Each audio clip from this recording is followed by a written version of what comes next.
बीते कई दिनों से नवनीत राणा के भाजपा में शामिल होने की अटकलें हैं। इस बीच राणा का एक बयान उनके भाजपा में प्रवेश की अटकलों को मजबूत कर रहा है।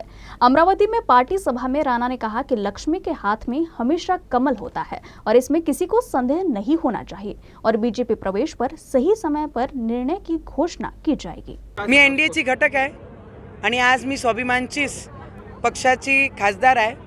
येणारे भविष्यामध्ये जेही निर्णय देशाचे प्रधानमंत्री आणि आमच्या राज्याचे देवेंद्र फडणवीसजी उपमुख्यमंत्री करतील, रवीजी करतील, त्याच्यासोबत मी राहील। माझ्यासाठी एवढे दिवस जे आचारसंहिताचे खूप जास्त झाले आहे, कारण अभ्यास एवढा करून घेतला आहे की रिव्हिजनचा वेळ मला एवढी नकोच होता।